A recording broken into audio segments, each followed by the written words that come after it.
जय हिंद साथियों। Current knowledge YouTube channel पर आप सभी का स्वागत है। आज हम 17 जून 2022 के इम्पोर्टेंट करंट अफेयर्स के बारे में जानेंगे। इस वीडियो की पीडीएफ आप हमारे टेलीग्राम ग्रुप से डाउनलोड कर सकते हैं। टेलीग्राम ग्रुप की लिंक वीडियो के डिस्क्रिप्शन में है। चलिए वीडियो को स्टार्ट करते हैं। आज का हमारा पहला क्वेश्चन है, हाल ही में किस योजना के तहत भारत की पहली निजी ट्रेन सेवा को हरी झंडी दिखाई गई है? तो इसका सही आंसर है भारत गौरव योजना। दोस्तों, भारत गौरव योजना के तहत देश की पहली प्राइवेट ट्रेन को कोयम्बटूर से हरी झंडी दिखाई गई है। ये ट्रेन कोयम्बटूर से शिरडी के बीच संचालित होगी। ठीक है, याद रखिएगा। चलिए बढ़ते हैं नेक्स्ट क्वेश्चन की ओर। हाल ही में किस सरकार ने संयुक्त राष्ट्र विकास कार्यक्रम यूएनडीपी के सहयोग से ऑक्सीजन उत्पादन सुविधा का निर्माण किया है? तो इसका सही आंसर है दिल्ली सरकार ने। दिल्ली सरकार ने दिल्ली के जीबी पंत अस्पताल में संयुक्त राष्ट्र विकास कार्यक्रम भारत के साथ मिलकर एक ऑक्सीजन प्लांट स्थापित किया है। ये ऑक्सीजन प्लांट प्रति मिनट 1050 लीटर ऑक्सीजन का उत्पादन करने के लिए दबाव स्विंग ऑब्जर्वेशन टेक्नोलॉजी का उपयोग करता है।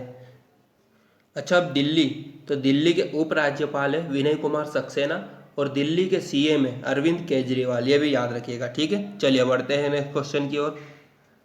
हाल ही में जून 2022 में भारत द्वारा किस मिसाइल का सफल परीक्षण किया गया? तो इसका सही आंसर है पृथ्वी 2।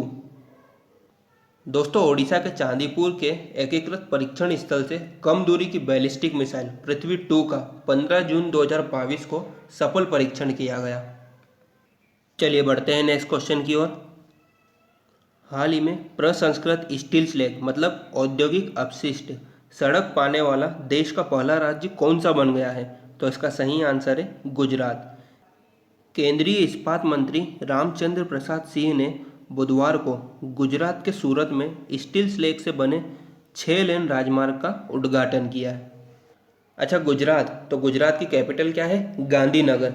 गुजरात के गवर्नर कौन है? आचार्य देवव्रत। और गुजरात के चीफ मिनिस्टर भूपेंद्र भाई पटेल है। ये भी याद रखिएगा। ठीक है, चलिए बढ़ते हैं नेक्स्ट क्वेश्चन की ओर।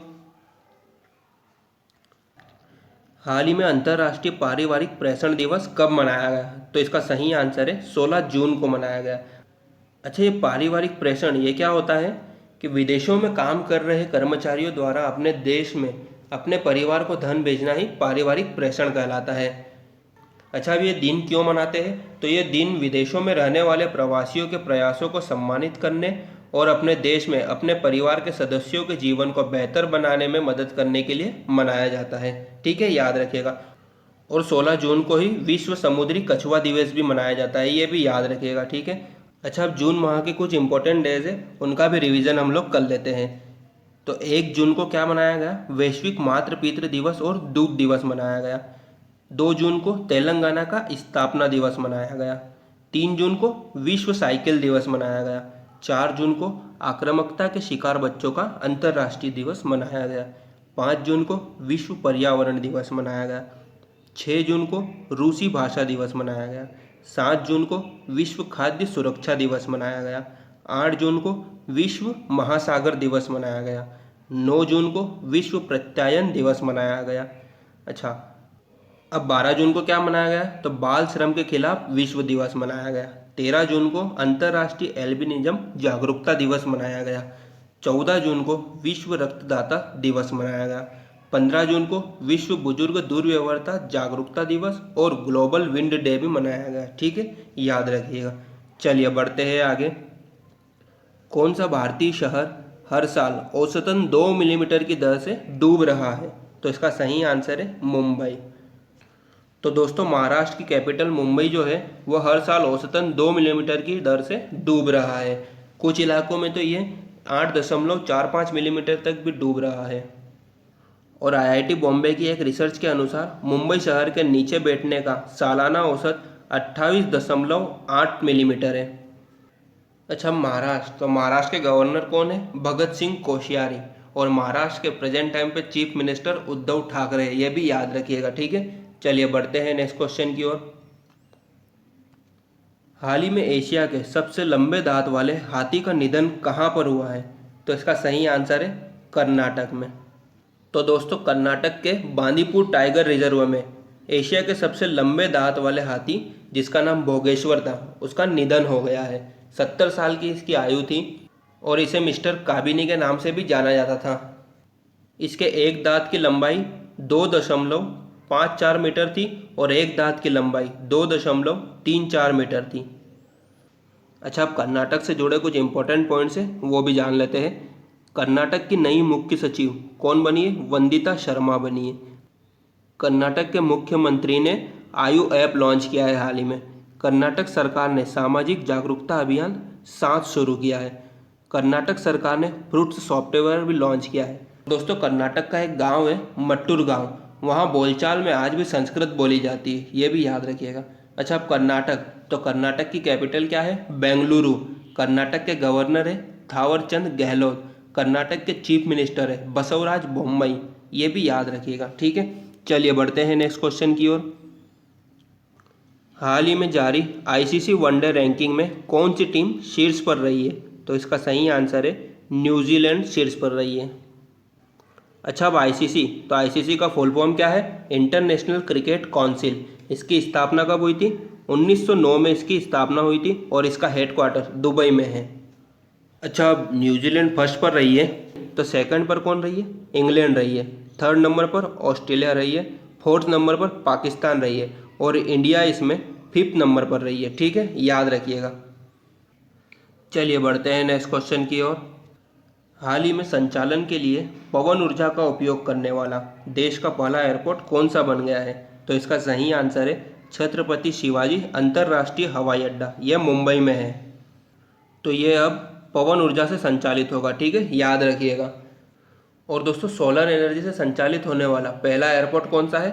तो वो है कोचीन इंटरनेशनल एयरपोर्ट। ठीक है, याद रखिएगा। चलिए बढ़ते हैं नेक्स्ट क्वेश्चन की ओर। हाल ही में जून 2022 में कर्नाटक के नए लोकायुक्त कौन नियुक्त किए गए हैं? तो इसका सही आंसर है न्यायमूर्ति BS पाटिल। इनका पूरा नाम है भीमनगौड़ा संगनगौड़ा पाटिल। और दोस्तों, पहले ये कर्नाटक के उच्च न्यायालय में न्यायाधीश थे, ये भी याद रखिएगा। ठीक है, चलिए बढ़ते हैं आगे। अब कल के प्रश्नों का रिवीजन कर लेते हैं। तो कल का हमारा पहला क्वेश्चन था, हाल ही में 2028 तक अंतरिक्ष में solar power plant space station शुरू करने की घोषणा किस देश ने की है? तो ये चीन ने की है। हाल ही में 27 वर्षों के बाद माइक्रोसॉफ्ट ने अपने कौन से वेब ब्राउज़र को बंद कर दिया है? तो दोस्तों, माइक्रोसॉफ्ट ने अपने वेब ब्राउज़र इंटरनेट एक्सप्लोरर को बंद कर दिया है। हाल ही में नीरज चोपड़ा ने कितनी दूर भाला फेंककर एक नया राष्ट्रीय रिकॉर्ड बनाया है? तो दोस्तों, ये 89.30 मीटर फेंककर नया राष्ट्रीय रिकॉर्ड बनाया है। ठीक है, याद रखिएगा। हाल ही में कैबिनेट ने कहाँ धोलेरा ग्रीनफील्ड हवाई अड्डे के विकास को मंजूरी दे दी है? तो ये गुजरात में दी है। ठीक है, याद रखिएगा। नेक्स्ट क्वेश्चन है, हाल ही में खेलो इंडिया यूथ गेम्स 2021 का खिताब किसने जीता? हरियाणा ने जीता है। ठीक है, हाल ही में जून 2022 में प्रधानमंत्री नरेंद्र मोदी ने कहाँ जगत गुरु श्री संत तुकाराम महाराज शिला मंदिर का उद्घाटन किया? तो ये पुणे में किया है। ठीक है, याद रखिएगा। अच्छा, हाल ही में ग्लोबल विंड डे कब मनाया गया? 15 जून को मनाया गया है। हाल ही में भारत का पहला केंद्रीकृत ultra luxury AC railway terminal कहाँ शुरू किया गया? तो बेंगलुरु में शुरू किया गया है। ठीक है, याद रखिएगा। नेक्स्ट क्वेश्चन है, हाल ही में खान पान की शुद्धता और सजगता के लिए भारतीय खाद्य सुरक्षा एवं मानक प्राधिकरण फसाई द्वारा शुरू किए गए ईट राइट चैलेंज 2022 के पहले चरण में कौन सा शहर शीर्ष स्थान पर रहा है? तो यह इंदौर रहा है। ठीक है, याद रखिएगा। रिवीजन का लास्ट क्वेश्चन है, हाल ही में 1978 के एशियन गेम्स में 2 स्वर्ण पदक जीतने वाले हरिचंद का निधन हो गया। वे कौन थे? तो वे धावक थे। ठीक है, याद रखेगा। अच्छा, कल मैंने आपसे क्विज पूछा था, उसका आंसर देख लेते हैं। क्विज था, फ्रूट्स सॉफ्टवेयर किस राज्य ने लॉन्च किया है? तो इसका सही आंसर है कर्नाटक ने किया है। ठीक है, याद रखिएगा। अच्छा, आज के लिए आपका क्विज है, हाल ही में भारत का दूसरा सबसे बड़ा तेल आपूर्तिकर्ता कौन सा देश बना है? दोस्तों, इसके 4 ऑप्शन है, सही आंसर आपको कमेंट बॉक्स में टाइप करके बताना है। ठीक है, आशा करता हूँ आपको वीडियो पसंद आया होगा। अगर पसंद आया तो प्लीज़ वीडियो को लाइक कीजिए, शेयर कीजिए और ऐसे ही इंपॉर्टेंट करंट अफेयर से अपडेट रहने के लिए हमारे चैनल को सब्सक्राइब कर लीजिएगा। धन्यवाद।